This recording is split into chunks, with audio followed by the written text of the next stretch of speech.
Okay, welcome back. So this is the continuation of your Module 3 Portland Cement Concrete. So this is now the proportioning of concrete mixes. Okay, so we are going to proportion how much of each constituent will be included in the total concrete mix.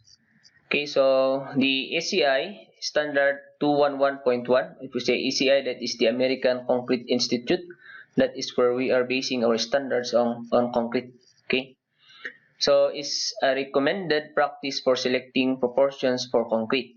Okay, so we have here the steps to follow. First is step 1. Okay, so this is the detailed process of proportioning concrete mix. However, if you'll try to open estimate books, okay, just like the Filipino author Fajardo, that is now simplified into ratio of 1:2:4. 1:1/2:3. Okay, that depends on the class AA, class A, class B, class C. So if you try to open the book of Pardo, you can see that one. The 1:2:4, that ratio means that 1 part of cement is equal to 2 part of coarse aggregate is to 4 parts of fine aggregates. That is the meaning of that proportioning in your simplified, okay, simplified proportioning 1:2:4. 1 part, if you are using, that is by volume, okay, by volume. So if you are using cubic foot, so 1 cubic foot of cement is to be proportioned with 2 cubic foot of coarse aggregate, and then proportion to 4 cubic foot of fine aggregates. That is the meaning of your simplified proportioning or proportion of your concrete mix by the simplified books of estimate. Okay, but this is the detail. That is where those are derived. So this is the detailed proportioning based on ACI standard. Okay, so step 1 is to choose, okay, the choice of your slump. So you are going to choose what is the slump, and that depends, of course, on the purpose of your concrete. So we have here your construction type, the purpose in construction of that concrete. Okay, so if a slump is not specified, a value appropriate for the work can be selected from table 9-1. So these tables are found on your ACI standard. Okay, so if we have reinforced foundation walls and footings, okay, so these are the slump value in millimeters. Okay, so minimum, so that is in a range of 25 to 75 mm. Okay, so reinforced foundation walls and footings, that is 25 to 75 slump. Okay, so that is in that range. For plain footing, caissons, and then substructure walls, that is 25 to 75, the same. For beams and reinforced walls, that is 25 to 100, so the range is a little bit bigger. And then building columns, the same, 25 to 100. Pavement and slabs, 25 to 75, and mass concrete is 25 to 50. So it is a range from 25 to 50. If you say mass concrete, these are massive concrete. For example, is if you are going to build the wall for a dam, okay, that is a massive concrete, and the slump for that is within the range 25 to 50. It will not reach up to 100. Okay, so the asterisk, we have here an asterisk, that is the maximum, may increase 25 mm for methods of consolidation other than vibration. So if there are other means of consolidation, way of consolidation, this one of, or compacting, okay, if you say consolidation, that is compacting, of compacting this concrete mix, then you may increase the maximum allowable slump to 25 mm. Okay, so if you are using other means of compacting other than vibration. So step 2, okay, so once you choose your slump, let's say I want a slump of 50, or that is required. It is required that you should use a slump of 50. Now you are going to choose the maximum size of aggregate. Okay, so this is very, very important also. You need to consider this one, and you need to know this one, especially if you will work on construction. So large maximum size of aggregate produce less voids than smaller sizes. Hence, concrete with the larger sized aggregate requires less mortar per unit volume of concrete, and of course it is the mortar which contains the most expensive ingredient, which is your cement. Okay, what does that mean? Actually, if there is no restriction for this maximum size, I will use the biggest size possible. Okay, I will use the biggest size possible. Why? Because again, if you try to compare the expenses in buying these aggregates compared to the Okay, the bigger the aggregates, okay, the bigger the aggregates, the larger the volume it will occupy. Okay, so that means the larger the volume it will occupy, less volume will be occupied by the cement paste. And why is it? Better? Because the less the volume occupied by the cement paste will be what we call this one, lesser in expenses. Why? Because again the cement is the most expensive ingredients of our concrete. However, okay, again there is this maximum allowed. It depends on the use again of this concrete. Okay, so thus the ACI method is based on the principle that the maximum size of aggregate should be the largest available so long it is consistent with the dimension of the structure. Again, so it depends on the structure that you are trying to build. In practice, the dimensions of the forms or the spacing of the rebars controls the maximum coarse aggregate. So yes, that is on actual. You will try to base the maximum size of aggregate on the dimension of the member that you are trying uh, to concrete. Okay, try to pour with concrete.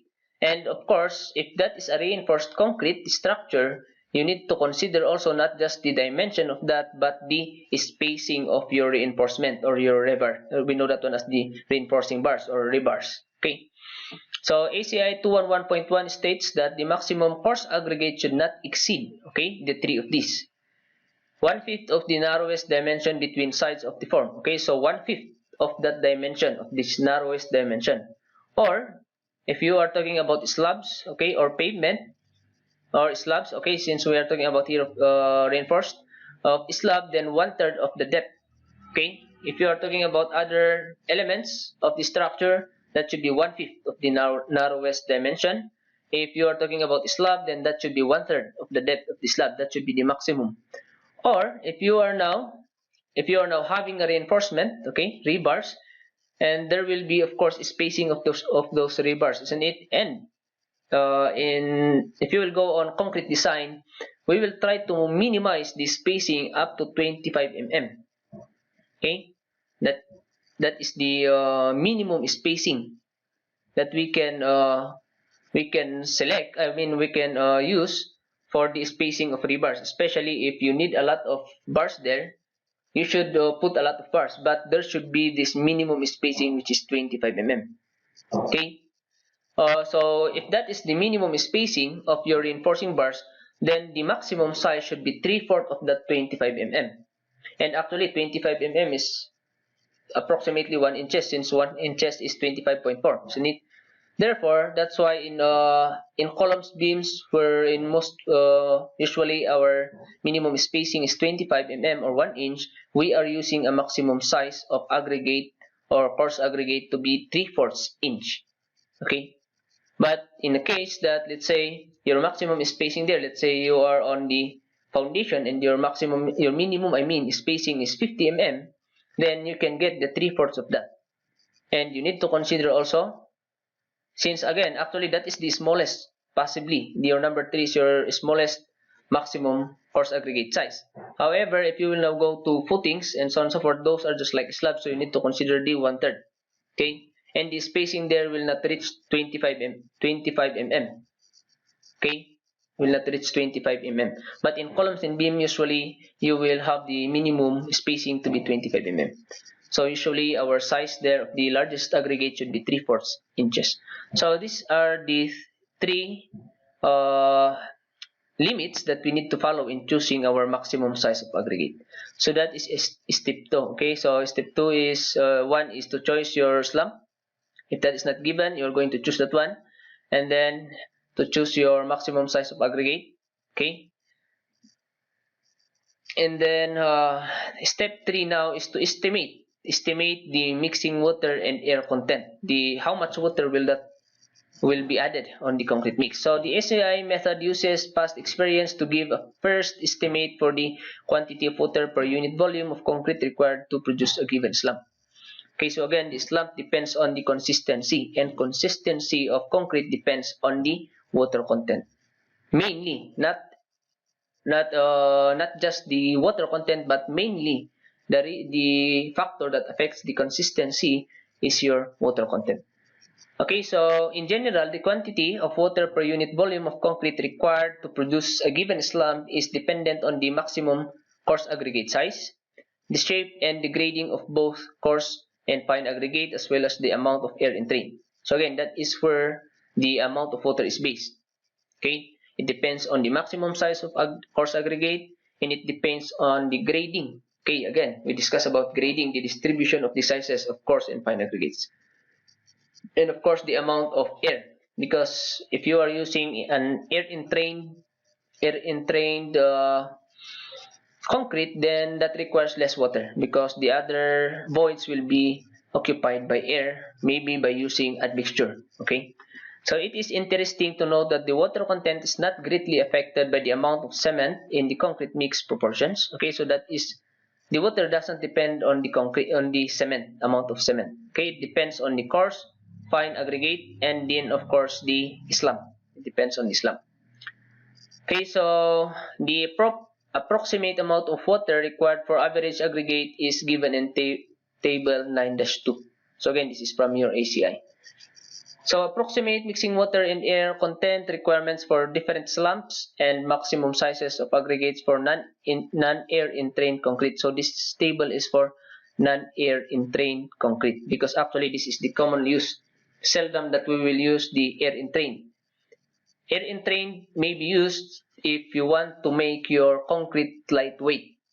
Let's say you are using that concrete on the high level of your building or on the upper level of your building. You need to make that one lightweight because the heavier that materials used on top will add to the total weight of the building. Okay. However, we cannot use as lightweight in all throughout because of course you need a stronger concrete on the lower level of your building. That's why we will be using these heavy concretes or the common concrete, normal concrete below, and then we will use the lightweight concrete on top. So that is where you might be using this air entrained concrete because the more the air in the voids, that makes your concrete less heavier. Okay, so again, this what we call this one, this approximate mixing water, the water, okay, and the air content depends here on the slump, and then of course the maximum size of our coarse aggregate. So let's say you are after a 50 mm slump. So you are here on this row, okay, and then let's say you have a maximum or minimum spacing. You are using this in column and beam, so minimum spacing of 25 mm or 1 inch. So you will get the 3/4 of that, that is 3/4 inch, or 3/4 of 25 is 18 point something, or approximately 19 mm. So how much water will you add? Okay, 50 mm slump, and then the maximum size is 19 mm, so that is 190. What is that 190? Kilogram per cubic meter. Okay, kilogram per cubic meter of concrete. So that is the weight in kilograms of the water that we will be using per 1 cubic meter of concrete. Okay, per 1 cubic meter of concrete. So again, 190 kilograms. You will be using 190 kilograms if you want to have a slump of 50, and then your maximum size of coarse aggregate is 19 mm. So you will be using 19 kilograms of water per cubic meter. By the way, we are not on actual practice, we are not going to weigh this water. So we will convert the weight by the use of its density. Okay, what is the density of water? If we are talking about here of the ideal water, okay, the clear water, that is 1000 kilogram per cubic meter, or 1 cc per gram, 1 gram per cc, isn't it? So use that unit weight to convert your weight into volume. Okay. So again, for example, your slump is needed is 90. So you will be getting in this row, and then your maximum size is 50 mm. Then that is 178 kilogram per cubic meter of concrete. Okay. And then step 4 is selection of water to cement ratio. Okay, so this now is the important part of your concrete mix for this trend. The ratio of water with the cement that we are going to use. Okay, how much water will I add to that amount of cement? So this is actually by weight. So this is initially computed by weight, but if you already know, or actually this is since this is simplified again, as I've said before, this is now converted by in terms of volume due to by means of their unit weight. Okay, so again, you can always convert a weight into volume, vice versa, using the density of the material. So the required water to cement ratio, that is your WC. Okay, WC means water to cement ratio. The ratio of water to the cement is determined by the strength, durability, and finishability. The appropriate value is chosen from prior testing of a given system of cement, and aggregate or a value is chosen from the table 9-3 and or 9-4. Okay, so this is the table. So again, 28 days compressive strength in megapascal. So this is your megapascal, or in PSI, that is inside your group, your parenthesis. So again, we are after a strength, and again, as I've said, that the design strength is the strength of the concrete within the 28-day curing. So okay, let's say you want a 4,000 psi. 4,000 actually, that is class AA, class double A in your simplified estimate. So class AA, so that is equivalent to 27.6 megapascal. Okay, so this is the water to cement ratio by weight. This is by weight. Okay, so this is the ratio by weight, but once you will choose the ratio by weight, you can now transform the kilograms or the weight into volume. Since again, how to estimate the quantity of concrete is by volume, not by weight. Okay, you are given the size of, let's say, a foundation to fill with concrete. What you're going to use is the volume, not the weight, isn't it? So we will convert every weight into volume. So again, for this is for non-air entrained, or the common or the normal concrete, and this is for air entrained.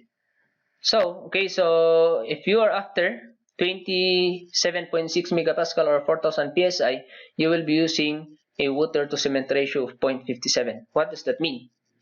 Weight, if you are going to divide the weight of this water to cement, okay, water to cement, so weight of water divided by cement, that is the ratio that we are talking about. So the ratio or the fraction that you are going to consider of the weight of water divided by the weight of cement that you are going to use is equivalent to 0.57 in decimal. Okay, so that is your water to cement ratio. So by the way, if you try to look at the ratio, that is less than 1, always less than 1.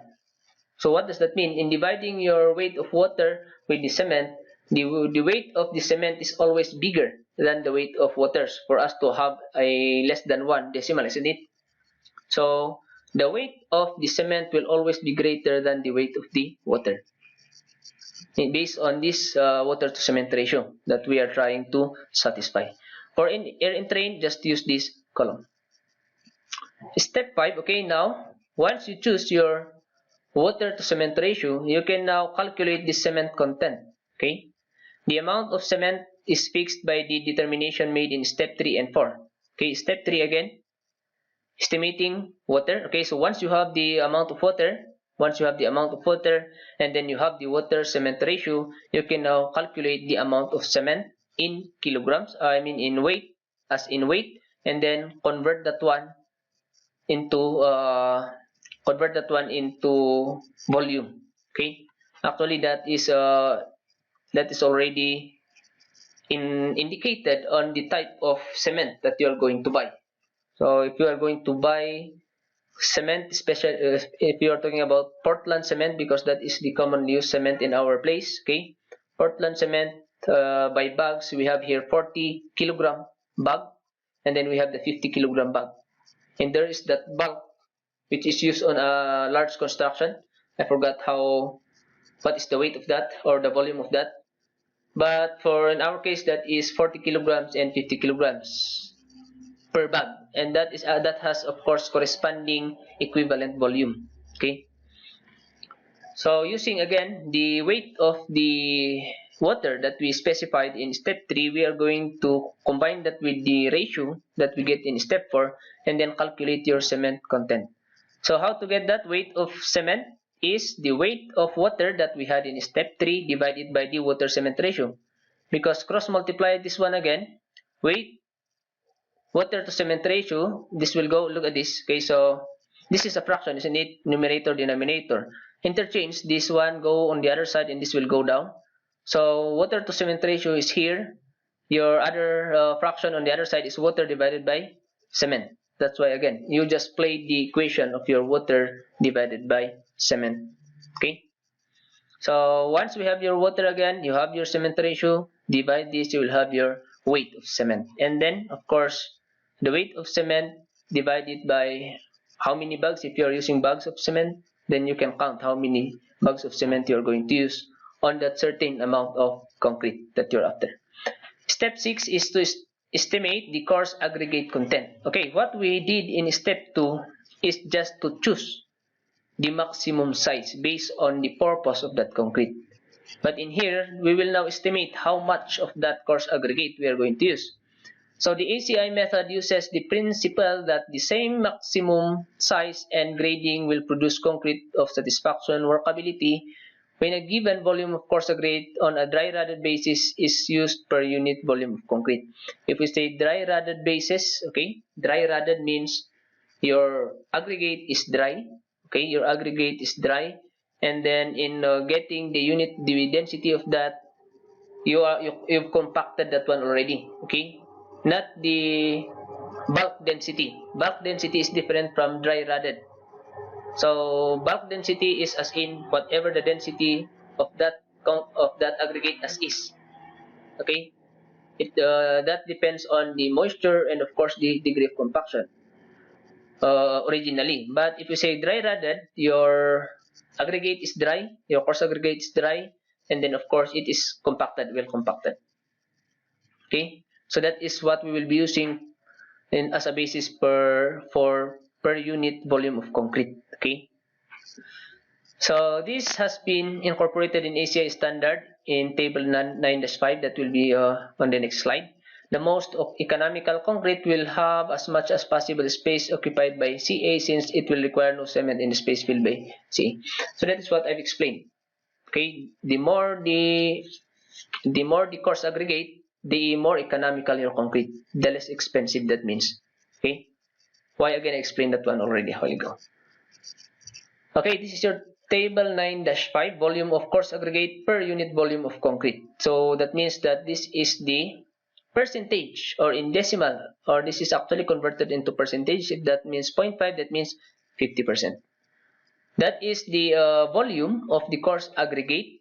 Okay, volume of coarse aggregate per unit volume. If you are using per cubic meter, then that means you need to use 0.5 cubic meter of coarse aggregate per 1 cubic meter of the entire concrete. That is the meaning of this decimal here. And that depends again on the maximum size that we choose in your step 2. Okay. So again, the volume of dry rotted. Again, dry rotted. I explained what is dry rotted. That should be dry and that is well compacted. Per unit volume of concrete for different fineness modulus of sand. Okay, so not just depend only on the aggregate size. It will also depend on the modulus, fineness modulus of the sand. We discussed how to compute fineness modulus of the sand on your aggregates, isn't it? Under your fine aggregates. So again, 2.4. That means that your 2.4, the concentration of the sizes of the fine aggregates is in between the second and the third sieve, isn't it? You have your 7 sieves. This between the second and the third. That is the meaning of your 2.4. So again, why is it that it is only given 2.4 to 3? Because that is the ideal, supposed ideal modulus of your fineness modulus of the sand. So again, let's say again we are on 19. Let's say that is the 3/4 of 1 inch for aggregate size, and our fineness modulus of our sand that we are using is 2.8. Then 19, 2.8, we will be using 0.62. If you are in cubic meter, 0.62 cubic meter of concrete of coarse aggregate is to be used in 1 cubic meter of the entire concrete. That is the meaning of that. Okay, so that is how we will calculate the amount of coarse aggregate per volume of your concrete. Okay, this asterisk means again volume. That is the meaning of the aggregate. The asterisk. So you can read this one. This is again just explaining the meaning of your dry rodded coarse aggregate volume. Okay. So the ACI method is based on the large numbers of experiments which have shown that for properly graded materials, the finer the sand and the larger the size of particle and coarse aggregate, the more volume of coarse aggregate can be used to produce a concrete of satisfactory workability. Okay, so that is based on ACI method. In practice, table 9-5, this one, can be used to estimate the volume of coarse aggregate on a dry rodded. Again, this is just a repetition of what I've explained on top. Unit volume basis, which can be used in a mix. Thus, for a 1 cubic yard mix, multiplies the number in table 9.5 by 27 to obtain the volume fraction on a dry rodded unit weight basis on the mix. Okay. So this volume must be converted into weight fraction by using the dry rodded unit weight. Okay, so that is the use of our dry rodded unit weight to convert again volume to weight or weight to volume. Of the coarse aggregate being used in design, do not use the regular bulk. Okay, so this is what I'm saying. Do not use the regular or the bulk specific gravity. Bulk specific gravity, that is the state of the sample originally. But since we are trying to control the environment, that should be dry aggregate, and it should be well compacted.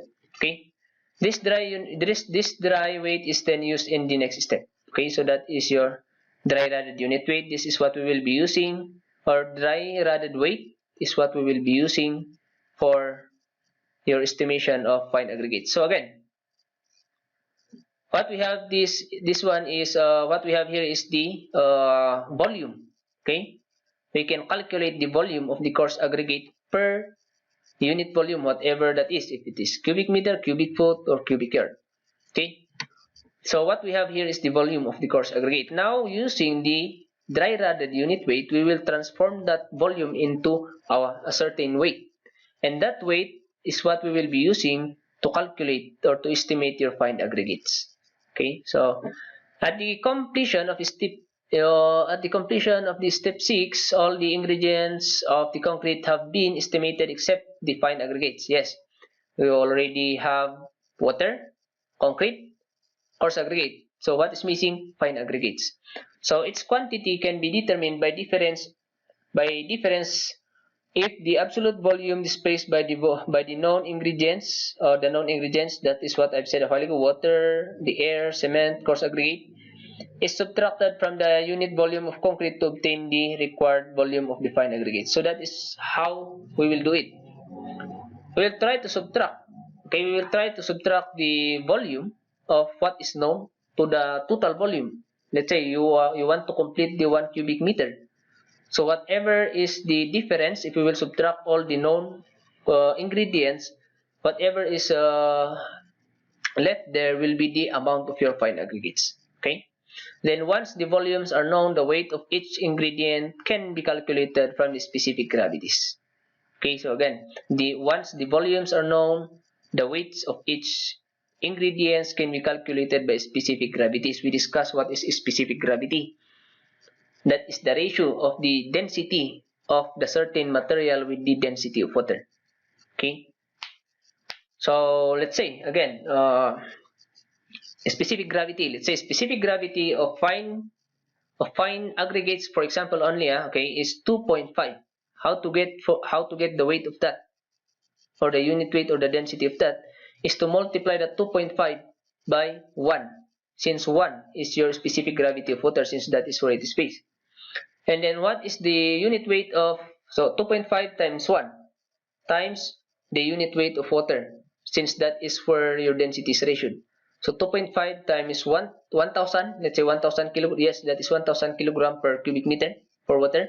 Multiply that one, therefore, the density of that fine aggregates with specific gravity of 2.5 will be 2,500 kilograms per cubic meter. So that is the use of specific gravity again. Okay, so the second, less exact method of estimating the fine aggregate content is discussed in the textbook under the weight method. Okay, that is less exact method, but the more exact is what we call as the absolute volume.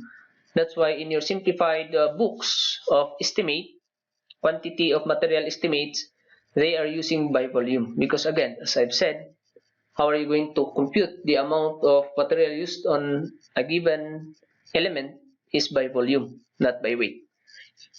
So again, so the weight is only for getting the proper ratio.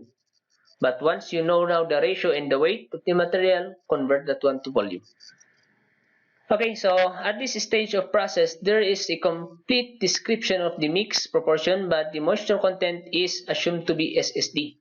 We are talking about here the fine aggregates, because in the coarse aggregate, that should be dry radded. Again, dry and then well compacted. For the fine aggregates, okay, that is to be assumed as SSD. Okay, if you say SSD, saturated surface dry. What is the meaning of that? I discussed that one on the previous slide. Saturated surface dry means the inside of the aggregate is saturated, but the surface is dry. So it means there is no excess water outside. Okay. For fine aggregates and air dry for the coarse aggregate. Dry radded or dry, or if you say dry, air dry. Okay, there is still a small moisture inside, but it is considered as dry for coarse aggregate. Okay, so again, that's it. How to compute for the fine aggregate. So this is actually how to compute this amount of fine aggregate is by experiment, by trial batch. We call it trial batch. Get a sample of the cement that you're going to use. Get a sample of the coarse aggregate that you are going to use. Get a sample of the fine aggregates that you are going to use. And this is what you are going to use on the experiment to know how much fine aggregate you need to fill up the voids remaining, adding your considering the amount of water that you are going to add, with the water content that we need to add. So that is experiment. However, again, based on a lot of experiments, we have now a simplified proportioning, which is again, that is what I'm saying. 1 is to 2 is to 4, 1 is to 3 is to 6, 1 is to 1 half is to 3. Okay? So, that's it. However, in experiments, it is not just up to step 7 of or figuring out the fine aggregates or cement, water, coarse, fine. You need to have adjustment. That depends on the state of these aggregates. Okay? And the cement, of course. So we need to have adjustment. So we have here step 8, adjustment for aggregate moisture. Okay, so that is what I've said before. It is important to consider the moisture of our aggregates that we are using. If that is saturated or damp or wet that we discussed a while ago on the previous video, damp or wet, there is an excess water outside. So we need to take into consideration the additional water because of that, so that we will subtract that one on the supposed amount of water that we should add. Or if that is oven dry, if we say oven dry, that is totally dry. So we need to consider also the amount of water that will be absorbed by those aggregates, the fine and the coarse aggregates. So that is one adjustment that we need to consider on experimenting on your trial batch. And then last step is your step 9, trial batch adjustment. The ACI method is written on the basis that a trial batch of concrete will be prepared on laboratory. That is what I'm saying, the experiment, okay?